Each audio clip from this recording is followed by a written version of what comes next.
This week on the Baseline Podcast, Josh and I are back talking about the biggest win in Ryan Day's career. He finally gets over the hump, and the Ohio State Buckeyes are your 2024 national champions. We talk about the game, what happened, and is this truly one of the best teams ever, or is there some caveats with it? And then we also talk about the NFL, what is going to be happening in the playoffs, who's going to end up playing for the Super Bowl, and we're going to talk about the Dodgers getting really, really good once again. All that and so much more coming up on the Baseline Podcast. Hey everyone, welcome back to another episode of the Baseline Podcast. I'm Ben, that's Josh, and we are alive and well after a wild weekend of football, after a wild weekend of just sports news in general. It's kind of been one of those weird January weeks that's actually kind of busy for us when it comes to sports and everything. But Josh, are you staying warm over there in Ohio? Do you feel like you have some energy still? Yeah, they got us some extra heaters in the factory. That's been nice, but even just like being out and about, like today, it's almost 20 degrees and it's been like a 30-degree hike for us. So it's Oh, feels not too bad out right now, given mm, some of the temperatures we've been dealing with. But yeah, mhm. it's all good up here in Ohio. Seems like some of the states down south are struggling a little bit though in Mhm. this polar vortex or whatever you want to call it. But I think it just goes to show that it's going to be a great 4-year presidency for Donald Trump. He's already fixed global warming on his first day in office, and we don't have to worry about that anymore. There's my Yeah. political joke of the day, Ben. No, you know what? I was actually going to bring that up. I mean, honestly, as you know, as everyone knows, I again, I'm entering another year of coaching with the Cowbells here in Hungary, and one of our coaches this year, he actually works for the State Department, and he said that once Trump took office, it has been the busiest his email has ever been since he joined, which was back right at the beginning of Biden's presidency. And I'm just going to say this for all of you, it doesn't matter what side of the aisle you are on. It's a pretty tremendous thing um, just to have a comeback in the story. And also, if you guys listen to the prayer by the Black Preacher, that was like one of the most epic prayers I've ever heard in my life. And no, just in general, like I'm excited for our future of our country. And again, a lot of you know where Josh and I stand, but when we do joke, we mean it in serious kind. Like, it's just going to be a great 4 years. And I've seen it over here already. There's people complain. There's people leaving Hungary because it's hilarious. Um, but it is wild and but it's going to be exciting. Yeah, and it's cold here too. So it's cold. It was muddy tonight at practice. I was sliding around in the middle of the field. It was glorious. But you know who wasn't sliding? The Ohio State Buckeyes were not sliding at all this past week. Oh my Josh, why don't we jump into it? Because I am the happiest I've been as a Ohio State Buckeye fan in a very long time. Yeah, January 20th was a great day for It my was a little brother phenomenal day. Joel. He got Oh, it was a to great day. have the day off of classes because it was Martin Luther King Day, and he took, I think, work off so that he could watch the inauguration, celebrate his 21st. Got to watch Ohio State win a Natty. But yeah, Ben, I think we can maybe go into the game a little bit. I thought Notre Dame's Yeah. first drive was something they were going to have to do literally every time they had the ball to be able to go ahead and pull that win off. And Riley Leonard looked pretty beat up Dead. and worn down after that. Basically, everything that needed to go right for Notre Dame did. They had 3 4th and 1s, I think, and it just wasn't going to be like a sustainable style of play for them in the long run. Now, granted, they did score a couple late touchdowns to make it a little interesting, but Fielding makes the kick to put him up by 11 around the 2-minute mark and basically puts the game out of reach at that point. But yeah, so Ohio State, well, with the win, I think that was 6 AP top 10 wins for them now, most in college football history. And I'm gonna go ahead and let you share your thoughts just from watching the game and if there was any moments of nervousness or what the emotions were like. Yeah. I will say, I stayed up on a work night. I slept like 2 hours and then I stayed up. So I went to work, like the game ended and like 30 minutes later I was on a bus going to work. So it was definitely an experience that I will never forget. And oh man, that was tough. It was challenging. Again, can we just move them from Mondays? It's ridiculous. But that's besides the point. Going to the game, it was a weird, and I think I said this last week too. I felt weird about it. Like I didn't feel like we were going to lose, but I felt like there was enough things that could happen that could make it scary. And that first drive, yeah, yeah, I wish someone was there to see me because I was like, this is Michigan. That's literally the first thing that came to my mind. But I think this what happened is that Notre Dame threw a really, really big right hand and they landed it. But I don't think they had a game plan of what happens after Ohio State counterpunches because Ohio State counterpunched with a great drive, and then out of nowhere, the Ohio State defense like woke up. It was almost like they got punched and knocked down. And like, wait a minute, we're Ohio State, and so, um, hats off to Notre Dame. Like they could have quit. I think it's one of the only teams I think in college football that would keep fighting.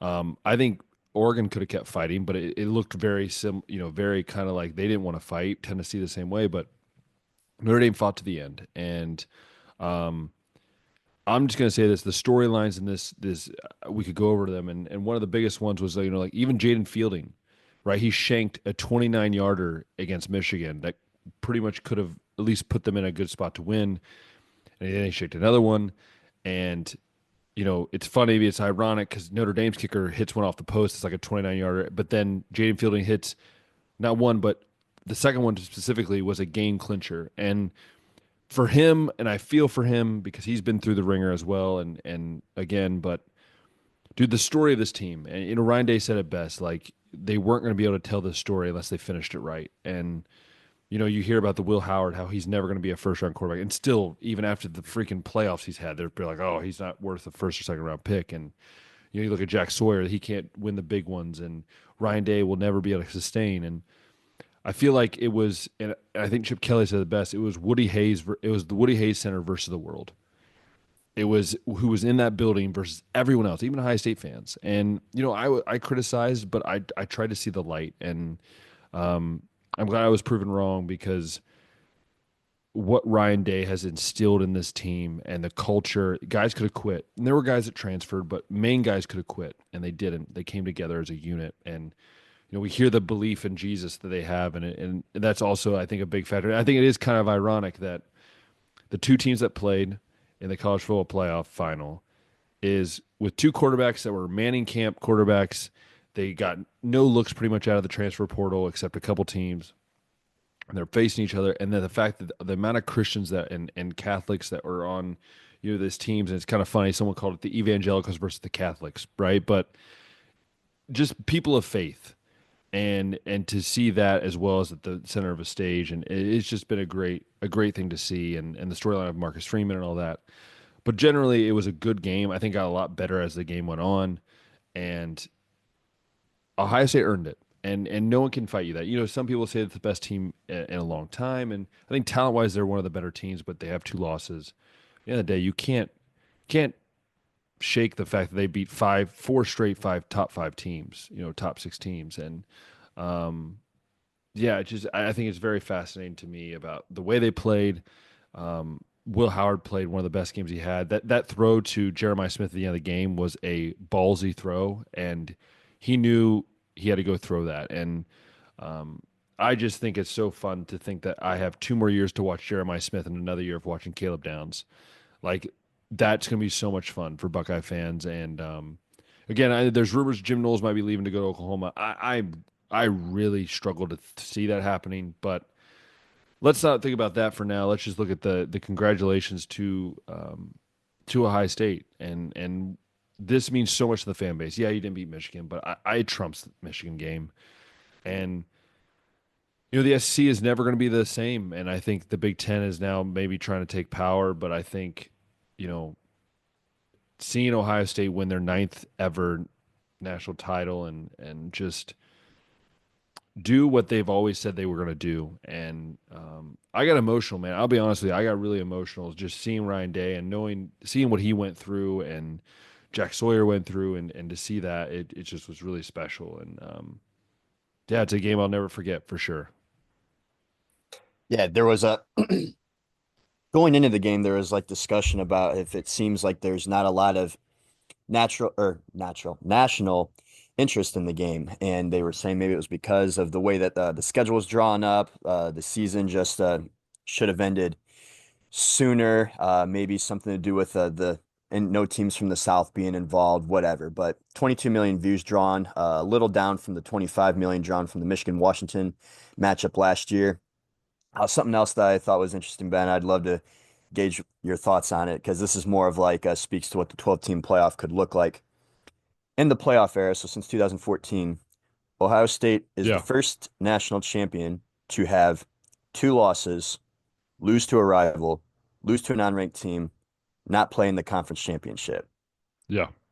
There were five teams in the four-team era that did all of those things, or not, excuse me, that went undefeated, won a conference, didn't lose any on-ranked then, obviously. And so we've talked about it before, how like the 2015 Buckeyes, they were left out of the four team, deservedly so because of the way the regular season went. But there's plenty of talent on that roster that could have done something. Same with I think it was 2017 Alabama maybe, or one of those other teams that was left off with two losses that might have been able to make a run. Georgia last year, undefeated all regular season, lose the SEC champ to Alabama, falls out of the top four entirely. That was a team that definitely was capable as well.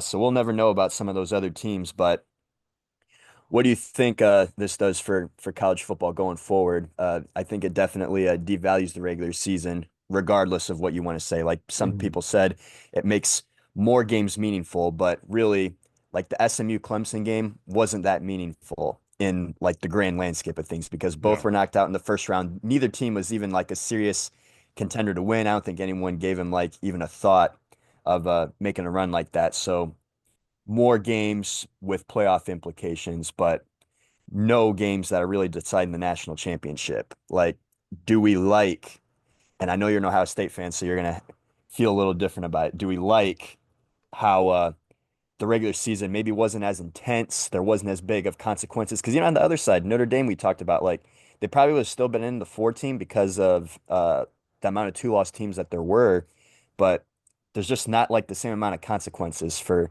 regular season performances as there were before. But the trade-off is we get some maybe some teams that got more talent to be able to make a run like this. And the run that Ohio State just made, I mean, there's not going to be too many more that can top that. We talked about how being seated where they were at 8, it was going to be like a hard road to go through. Tennessee, Oregon, Texas, and Notre Dame is what it ends up being.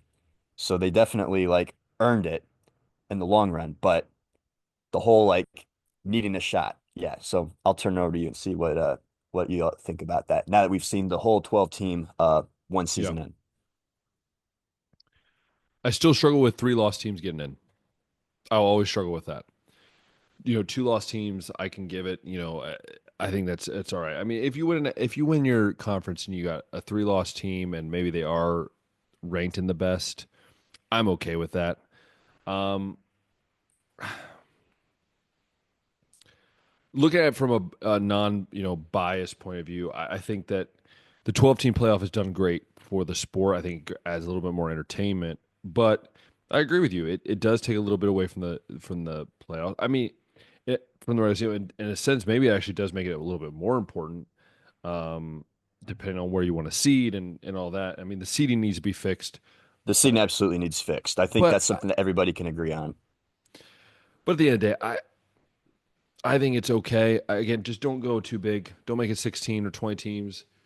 Just keep it at 12. That's fine for me. I don't need any more else. Yeah. I got some friends that are giving me a little bit of a hard time for insisting that an 8 seed or someone low like Ohio State never would have a shot to win. And I'm like, this isn't an 8 seed. If we seeded this correctly, they're No, at least they're 6 and maybe five a at little bit least. higher.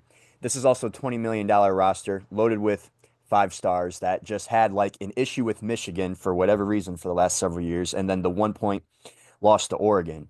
The 12 team, like we're not going to see an 8 seed in the sense of like an IU or an SMU or a Boise State or like a little guy. Like everybody wanted the 12 team for the little guy to be able to have a shot because they never were getting one otherwise. Yeah. But the only little guy that's ever gonna make a run like this is like those teams like Ohio State or maybe those teams like I just mentioned the Georgia and Alabama teams of old that didn't finish the regular season on a high note, but you're giving them, like a second and a third shot to like make a run Mhm. like this. And I think that's the kind of teams we're gonna see make runs like this going forward.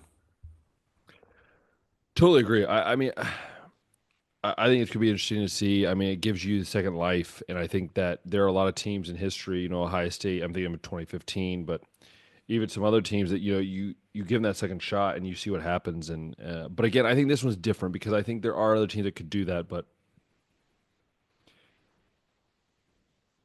Ohio State faced so much this year, and to see them come out on top, man, it's awesome. It really is. Hmm. Yeah. So I guess now the Big Ten back-to-back national They champions. own. Even Paul Feinbaum came out and said that they own the college football. Yeah, I don't think that programs like Penn State and Oregon are going anywhere with how much they will have coming back and with how well they've recruited. Michigan, I think, is going to build up to something again with getting guys like Bryce Underwood over there. And Ohio State, I mean, they've always been one of the big dogs their whole entire life, and I don't think that's going to change either. Especially when you're getting some of these guys like Jeremiah Smith and Caleb Downs a couple more seasons. We'll see what kind of a season Julian Sayin can have next year. We'll see if Carnell Tate explodes once he's like a full-time starter. But yeah, the Buckeyes aren't going anywhere either. So uh, and then even like I just said last year, Michigan and Washington. Like Washington's in the Big Ten now. I know they got depleted just like Michigan did, but I believe in Jed Fish and that he'll bring them back up to national relevance eventually too. So I still think that the Big Ten is going to be more so top heavy. I think more of the bottom Mhm. teams in the SEC are going to care and invest and put more money in. Like your Auburns, your every now and then like a South Carolina explodes this year. Like the teams at the bottom of the SEC are still pouring in, but I think the bottom teams in the Big Ten are never going to like care as much as those bottom teams in the SEC, and so you're always going to have like that sense of top heaviness. But as far Mhm. as like the powerhouses, like the 4 or 5 at the top of the Big Ten, I think are they're going to be here to stay for a while. 100% agree. 100% agree. So we had some other playoffs going on this weekend, which is why the Natty had to be played on a Monday, and I hate how they always Oh, I hate it freaking on do a that Monday, to man. us. But we got to talk about them. We'll kick it off with the biggest, I think, surprise of the weekend, which was Washington defeating our, at least my Super Bowl predicting Detroit Lions. And I'll give it to Bryce. He didn't pick Washington to win outright last week, but he said that this was potentially a game that the Detroit defense could get exposed, and that definitely the potential was there for Jaden Daniels and the boys to do something, and they absolutely did. Like, I mean, I didn't get to watch the game, and I just see the stat line from Jaden Daniels, and I mean, as a rookie, this guy's got these guys in the NFC Championship game. Like, what a heck of a season for the kid, I love it because I love how people thought that Caleb Downs was going to be the guy, and look what's happened. Caleb Williams. Yeah, that's what I meant. I knew that. No, in general, you know, the Lions. I feel so bad for Lions fans, man. Like you had it so great in the regular season, and I just feel like it's almost like they didn't wake up. They thought they were just going to run through it. It kind of felt that vibe to me. I really Um, did. but I mean, at the end of the day, hats off to the Commanders. They've turned around that team and that organization, and I think it's really exciting to see what's in the future. And you know, how do we? That's the other thing too. Is like it's exciting, but it's also like like I think about that. I think about what I'm trying to say is like I see the Commanders, and it's exciting because you have a rookie quarterback. But then it's almost like, why can't the Bears do that? Why can't the Panthers do that? Does that make sense? Like, I feel like, Hmm. why is it only the Texans? Why is it only the Commanders? Like, you also have to look at a bigger picture, if that makes sense. Hmm. Yeah. Uh, Speaking of Caleb Williams, too, Ben Johnson, the offensive coordinator of Yeah, Detroit, yeah, yeah. must see something in that guy. So he jumps ship on Detroit and decides to take the Bears head coaching job. I thought that was a shocker, getting that news And today. also Aaron Glenn and also the DC for the Lions as well is going to be a head coach for the Jets. Yeah, man, another defensive focused head coach hire over with the Jets. Wonder when they'll But eventually switch to the offensive side of things, but oh, they won't do that for a while. not for a while. Yeah. Best of luck to both guys. Those are tough situations to go into. Um, Agreed. Sticking in the NFC though, Bryce's Eagles come out with the W over the LA Rams, and that was a team that he was worried about just because they've been heating up at the end of the regular season, and was a close game. Just 28 to 22, the Eagles come out with, but uh, we had a lot of snow in this one that came out at the end. Barkley came out with a big day, 205 yards, 2 touchdowns, and seeing guys like Saquon, the MVP talk has all been about like Josh Allen, Lamar Jackson, even Jaden Daniels has been thrown there, but why can't it be Saquon Barkley? Dude, he's the best player in the NFL right now. Hands down. It's not even close right now. Like just even looking at the way that Philly played last year, like they come off the Super Bowl run, they start the regular season the next year hot, and then like hit this slump. They don't have like they've always been like running back by committee, and I thought they might do that with Saquon, but he's been a big part of this offense and has really taken a whole lot of pressure off of Jalen Hurts. And the reason why Jalen Hurts can have a stat line like 15 to 20 for 128 yards, no touchdowns, no picks, is because Saquon's out here with 205 yards and 2 touchdowns on the ground, and also your second leading receiver with 4 catches. Yeah. It Absolute weapon. is. And I think that's what makes it so fascinating, for everyone as you watch this team, because I think they become more deadly. And if you're a Giants fan, man, you are sick to your stomach, and again, I don't know what that means in long term for the Eagles, but I think for now, you've put yourself in a great position to, you know, be a chance to be a champion. And I think that's the biggest thing. And they did that. And that's something that I guess some people weren't ready for in a sense, for this team to be, and for Barkley to be that good, and get back to his old self. So I think it's a great story. Yeah. Uh, Moving over to the AFC now. Chiefs come out with a 23-14 victory over the Houston Texans, and I know everybody's been talking about the 3 or 4 clips that went the Chiefs' way that probably shouldn't have, and even you got people like Aikman on TV saying the same thing, which is crazy because national media always seems to protect that guy. But even then, the post game, some of the Houston Texans were saying anytime you got to play Kansas City, you got to be usually battling the officials too, and we'll see if any fines come out from that. I actually haven't checked, but one of them also said that you can't, there's no margin for error. You can't leave it into the hands of the officials when you leave 7 points on the board from missed kicks. I think they missed 2 field goals and an extra point. You let CJ Stroud get sacked 8 times. Like there's things like that that are also going to contribute to you not having a shot at beating KC, but that's how it went. Yeah, and I'll be honest with you. As a quarterback, I'm with, Mahomes trying to stay healthy, but also like just reality by watching that game. I had no one in there. I didn't really care, who won. They were not dangerous hits. No. I just you have to keep talking because that's just it's so frustrating. Goodness gracious, Yeah, like it's I'm thinking of even the one where Mahomes was like literally trying to draw a flag, jogging to that sidelines. Like he was hoping for one of two outcomes. Either he was going to slow down and then try to draw the big hit and then yeah, flop like he did, but actually got no flag on that one, yeah, or he was going to wait for the defender to give up on the play and then try to run full speed and hop back in, like we've seen some of these guys do before. And it's like yeah, what Josh Allen did with the fake slide a little while ago, and Kenny Pickett with the fake slide and stuff, and manipulating the rules to your favor like that. And then there was like the other play that Mahomes had where he wasn't a quarterback, he was a ball carrier, and they judged yeah. him by like a roughing the passer standard. And Hmm.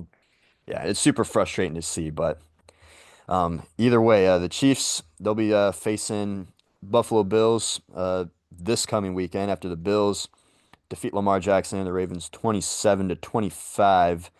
Very close out there. Um, but Not as bad of a performance as Lamar Jackson we're used to seeing in the playoffs. He ended the day with 254 yards, two touchdowns, and a pick. Was a Hmm. little more contained on the ground, just had 39 yards over there. But uh, Josh Allen didn't have to do a whole lot in this one either. Didn't even have a touch on this one, didn't even reach 200 yards. James Cook didn't even have 100 yards in this one. It was very close, very interesting game. But uh, yeah, so we got a lot of field goals on the Buffalo side, but sometimes getting three instead of zero definitely helps. And they'll be facing, like I said, the Chiefs in the AFC Championship. Shocker. No, I'm interested to see, what goes on and, who's what. I think if um, you have these two, I mean, they're like juggernauts really. And I'm interested to see who can outslug the other. Kind of, we talk about the fight. And at the end of the day, if you throw enough haymakers, at one point you're going to come out on top. And I'm interested. I just don't want it to be the Chiefs. So Hmm. that's the way I think it is. Give your take. I'm going to grab some water. So while I'm doing that, you give your take on what and your prediction on what you think the game will be. Okay. Yeah. So I picked Buffalo to come out of the AFC initially, and when you look at the roster, there's just not a whole lot of star power. But this team has been 13-4 this season, mostly because of one, Josh Allen. I think he's proven that he can be a guy that you absolutely win games because of. Uh, Throw him right up there in the Patrick Mahomes category. He doesn't need like all the superstars around him. He's going to find ways to win games. I think that he's at this point clearly like QB2 in the league. But the other reason is that Buffalo doesn't turn the ball over, and they force a lot of turnovers. They came into this postseason leading the league in the regular season in the turnover margin, and I think they also had the least amount of turnovers as well. And you look at this Baltimore game, three turnovers on the Baltimore side, just and then zero by Buffalo in this one. So just win the turnover battle there, getting the extra possessions to help them out. Uh, it's obviously going to be super important in a game like Kansas City where you can't leave it up to the hands of the officials. You got to leave no margin for error in that one, Yeah. and giving yourself the extra possessions is going to help. I was just now that you're back, I was just pointing out No, that I was hearing, you've been hearing. so I was Oh, okay, listening. Yeah, yeah. good, okay, yeah. Um, and then on the Kansas City side, I guess you just keep doing what you've been doing. Just take care of the important stuff. Like I said, the defense had 8 sacks against C.J. Stroud, so really being able to get after Josh Allen. Uh, a little more mobile than what C.J. Stroud is over there, so that Yeah. might be able to help him out a little bit. Buffalo offensive line, I feel a little bit better about too, but uh, yeah, it's just hard to say, Ben, because I want to say that Buffalo comes out and wins this game, but it's just like after seeing the way that Hmm. that Kansas City game went against Houston, I'm just like, there's going to be two or three calls in this one that are just going to lead to like No, Kansas City coming out with like some 3 or 4 point win, would and I can't. I would gotta like go against my pick from initially, and yeah. I'm picking KC, unfortunately. Would you say that would you say that Kansas do you think there is bias towards Kansas City? Just your own thoughts. I'm just Yeah, I curious. think I think there absolutely is. Like any like 50-50 call they seem to get. Like we see things that like Steve Spagnuolo calling a timeout. Coordinators can't call timeouts and they get the timeout. We see defenders take their helmets off when they argue with officials, which is supposed to be a flag, and it doesn't happen. We see Patrick Mahomes like lose his helmet during a play. You're supposed to sit out, and he doesn't have to sit out. Or like you can take a timeout so you don't have to sit out, and they don't have to do Or that. Like even they get or all even these when extra two privileges. or even when these two defenders when he slides and the two defenders hit each other. Like don't Yeah. even touch him. Yeah, don't Like hit the quarterback. They hit each other, and then they get flagged for hitting each yeah. other. And And it's the all the called back interceptions because of pass interference after the fact. It's like they always get the benefit of the doubt, and it's so obvious at like this it's point. Like only like the it's real in-depth NFL heads that love it so much, like that'll deny it. Just like the WWE fans will deny that that's all scripted. They're like, you think the league is scripted too? You think they can just like make all this? It's like any chance they get, they seem to take it. yeah, I just it just bothers me. But anyways, I'm actually going to pull Buffalo here. I just think there's going to be a team, and Buffalo I think is the team that They don't look flashy, but they just seem to get the job done this year. And look, I just want them to lose so bad, the Chiefs. So I want to lose bad either or two, I'm gonna but go 28-24 Buffalo. all right, I think it will be a close one, but I think a few of those calls are going to go Kansas City's way, and I'll give Kansas City a 27 to 23 on Kansas City's side. But the NFC matchup between Washington and Philly. This is the third time this year these teams will play, and they split the regular season uh, with Yeah. Washington winning the more recent one. But I just the things that I think about in this one are, can Jaden Daniels as a rookie keep this up? Like it's obviously a scene he's never been on. Is is he going to be able to like keep handling the pressure like he has? And then two, on the other side is, are we going to get more? And the snow might have had something to do with it with the Rams game, but can we get like a solid performance out of Jalen Hurts to back up like a Saquon Barkley performance if for whatever reason the Washington defense can contain Saquon some, or Washington's offense just takes the lead and forces Philly to have to pass more? Yeah, I'm with you on that. I think that's the only way I think Washington wins, really. But I really just the way Saquon's been running the ball, and I think they're kind of showing kind of like the way that Michigan won the national title the other last year is like they're not really relying on the arm as much, and I think that's Jalen Hurts is like he's still got to improve himself. I think there's times where I'm still like waiting for him to do something spectacular. So this is a tough one, but I think I'm going to go Philly here. I think Philly wins this game 31-21. I just think that Commanders still with a rookie quarterback, I know he's done great so far, but the stage is getting bigger. I struggle seeing them get out of this. Yeah, Philly's actually a 6 point favorite, which is kind of high for a playoff game this deep into the Hmm. season.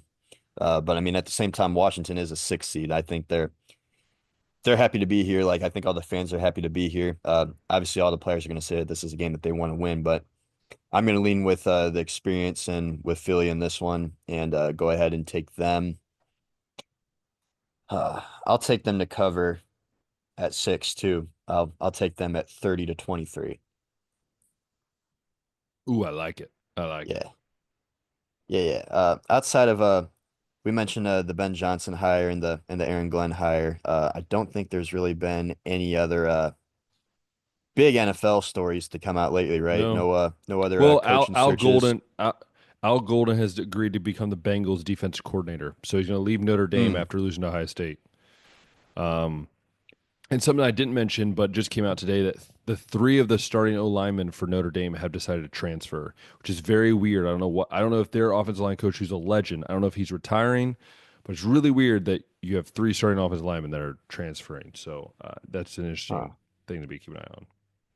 I don't know if you looked into it enough. Are those offensive linemen that would have been starters, or were those guys that were filling in? Do you know?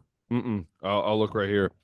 Two of them are 2 year starters. I shared it on our story. Okay. Um, Pat Coogan, he was the starting center. He started all 13 games this fall.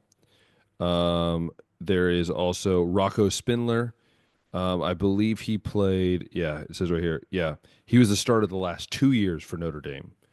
Mm. And then there's also I don't know if I have the other one. There's another one. He was just an offensive lineman. I believe he started 9 games this year. So I mean, you're talking about at least two, maybe three starters for next year. Um, Yeah. Very Hmm. shocking to me. Yeah, that is a shock. Interesting. Wonder what's going on over there. But Al Golden, obviously, I think that's got to be a huge win for Cincinnati, especially when you I miss mean, the he's back playoffs in because of the way your Cincinnati because he defense. was there a couple years ago. Yeah, I think that Bengals fans will be happy to see a guy like that coming back over. They need the help on the defensive side, all they can get. Hmm. Uh, Moving over to baseball, Ben, a sport that we like to talk about, but Yeah, haven't had a whole lot of exciting stuff to speak specifically about our two teams exciting on. things this year. But yeah, we have a new Hall of Fame class that was announced. So it's headlined by Ichiro. Billy Wagner also gets in, relief pitcher, and CeCe Sabathia, someone that Cleveland fans will be familiar with, getting on as a first ballot Hall of Shocked that he was Famer. a first ballot. Shocked that he was a first ballot. I did A not little think bit. Sabathia should have either because he doesn't really have any like the big totals that you look at. Like he didn't get 300 wins. He didn't hit like any big strikeout Yeah. milestone, but he got a couple Cy Youngs, he got a couple World Series, He and has I a lot of wonder if wins there's though. like His wins are really nice though. He has a lot of wins, which I think does help. there are. It's just it wasn't like a 300. You know what I mean? Yeah. Yeah. Yeah. Yeah. Of But I also wonder if there's any like Yankee bias in there. You know what I mean? course. Like there tends to be a little bit of that if somebody like has a career like that, and that's what he says he's going into the Hall as is like a Yankee, which I know Cleveland fans are a little bitter about that, but is what it is. So it means that guys like Manny Ramirez, Andrew Jones, trying to think of who was the fourth guy on that list too that was just missing the cut. Carlos Beltran. Carlos Beltran was fourth Yeah. on the ballot. I think you need 75. Andrew Jones should be a Hall of Famer. I'm getting really frustrated that he's not because he It, had a it's get phenomenal career. it's getting so close. Like I think you need 75% of the vote But to he get only could be in. on there 10 years, and I believe he's on year Yeah. 9 this year. I think he has one more year, maybe 2 more years left. Yeah. Yeah. Received in the high 60s this time around, I think 66%. So, yeah, I mean the clock is ticking, but yeah, I would have thought that he would have gotten on ahead of like Sabathia. Billy Wagner's another guy that's been on for a while, one of the best Just an relievers of our interesting day. one. I mean, he's Yeah. good, but I don't know. It's weird. Relievers, it's interesting because like Mariano Rivera is the only unanimous selection ever as a closer, Oh, which don't I'm get me like, started. why Oh is boy. well, that'll transition to another discussion here in just a little bit. But you got Mariano Rivera, who I think had the most career saves. Everybody would say is the best closer of all time. Unanimous selection. And then it seems like the second and the third and the fourth best closers are getting like the shaft almost. And it's like, do we Yeah. really care about this position like at all? Or are we only caring about it because it's Mariano and it's the Yankees? I don't know, beats me, but either way, like Wagner's one of those guys that's like if we're gonna judge relievers based on like Mariano Rivera being the best closer gets unanimous selection, I think Billy Wagner absolutely should have been on, long time coming, but finally gets on. But yeah, we'll talk And about also that there was now. two. There was also two veteran guys as well. Bill, I think it was Bill Parker, or there's two like older guys. So there's a veterans committee that they after if you've been off the ballot, you can get brought back Yeah. on. So there's two other guys that were added to this class as well. Okay. Who got added on? Did you say? I believe it was. I actually have it. I saved it for me for myself. Um, I believe it was play. He played for the Reds. I can tell you. Yeah, here it is. So he played for the Reds. That would be yeah, Dave Parker. So he played for the Reds and the Pirates, and Dick Allen. So these are two older Okay. guys that the Veterans Committee voted in. Yeah. No, and to go Excuse to what me. you're saying, go on what you're saying. And I know you're going to rotate into this, and part of it is talking about Ichiro. And look, Ichiro has been one of the most fun and exciting players I've ever watched. I remember when he like in video game, I would always want to get Ichiro on my team. The dude only hit 4 home runs a year, but he stole bases when he was younger. He was a great contact hitter. He retired because at age like 46, not because he wanted to, but he felt his body couldn't stay with where I think he needed to be. But I want to know, and Stephen A. Smith said this too. I want to know who that one person was. Who was the one person that looked at his numbers and go, "That's not a first ballot Hall of Famer." It's just wild to Yeah, me. it's so weird. Like I just said, why is Mariano Rivera the only unanimous selection, but Ken Griffey Jr. misses out on unanimous by a Derek vote. Jeter, Derek Jeter misses out. Ichiro misses out. Like that's what I'm saying is Ichiro's like such a unanimous first ballot Hall of Famer. And this is even like voters that are mostly old school. Like I feel like most guys today with the way that the league cares about batting average might not care so much about Ichiro getting 262 hits in a season or stuff like that's that impressive, because he man. didn't have the homers. But yeah, absolutely. Like over 3,000 career MLB hits, 4,000 career professional hits, uh, so many gold gloves, so many all-star selections. Yeah, just played the game in such a great way. One Yeah, of my favorites as a kid too. But yeah, I can't believe that it wasn't unanimous. yeah, it's wild, and I'll never understand it. But that's why I'm a fan, and I don't need to understand it. So Yeah. Either way, he's in the Hall of Fame at the end of the day, first ballot. So I'm sure he'll be happy I about believe that. we And have Ichiro. Ichiro even said that he would like to meet the voter and like have a drink with him and talk like in classy Also, Ichiro Ichiro is fashion. secretly funny, man. He is secretly Yeah, funny, and he also has a like a new brand, I guess you could call it. I don't know, not a new brand, not a new brand, I should say. A new style. Like you look at Ichiro, he feels so much more proper now. Like he always seemed to be always fun and loving. Now he's always serious, but he's going to get his number retired, which he did cry a little bit during that and show the old Ichiro. So I'm excited to see what's going on with that. And also 51. I think Randy Johnson also wore that for the Mariners, which I think is kind of crazy. yeah. I think Um, when Ichiro initially came in, he asked permission from Randy, since he was one of the Mariner greats, to wear 51. So just like another classy gesture from the dude. yeah, so that's very interesting. But that kind of leads us into like the last topic of the day, and that's Rokai Sayaki Roki Saki. Sasaki, yeah, Yeah, 23 years old, signed him to a minor league deal because he didn't stay long enough in the NBL. So, yeah, yeah. Another Japanese import for the Dodgers. So you got to wonder, it's like, just not fair. It's just not If the fair. Shohei Ohtani signing, it seems to be paying dividends when you also score guys Does like signing him? Yamamoto. You get Sasaki to come over. Do you think this means that maybe he's not going to pitch next year? Do you think he just decides to take another year off for the elbow? I think in the position they are now, they really don't need Ohtani to pitch. Like they brought Yeah. Blake Snell over. They're gonna have Yamamoto over. They're gonna have Tyler Glass now back healthy. They can have Sasaki throw. And then you're going to have a mixture of like Tony Gonsolin or Dustin May or somebody like Hmm. that that's going to have the time too. So um, It's a yeah, juggernaut, man. there's that. Yeah, And like yet Cleveland and Otani's Cleveland and the Browns will sorry, the Cleveland and the Reds will never experience this ever. they're not going to. So at the very least, like there's no pressure for Otani to return right away. Like a guy that throws 100 miles an hour, you absolutely want in that rotation, though, I think, but you don't Hmm. have to rush it back.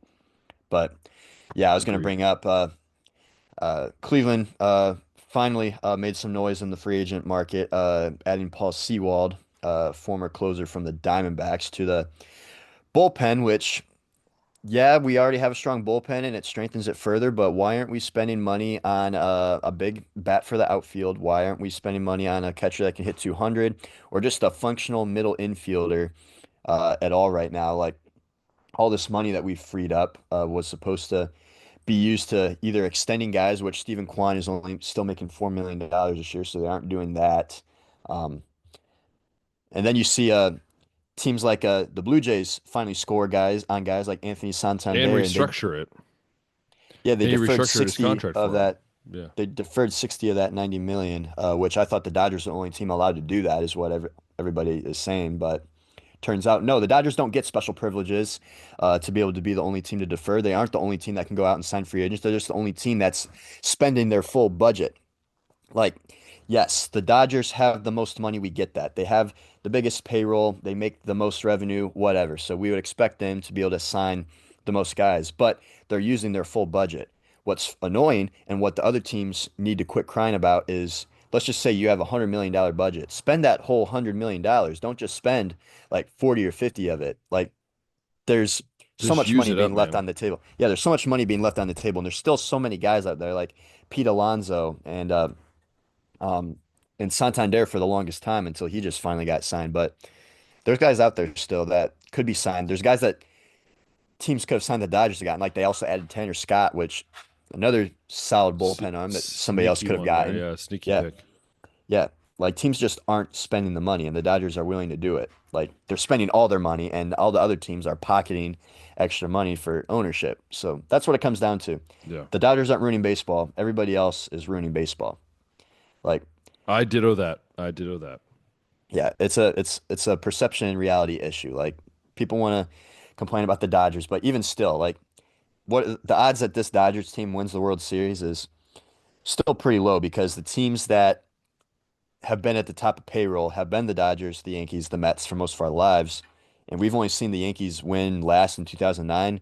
We've seen Yeah. two Dodger titles in the last 30 years. We've seen the Mets make a couple World Series, but they ain't won any yet. And even still, the team that has the best regular season, regular season record has gone on to win the World Series since the year 2000. 6 times. So Mm.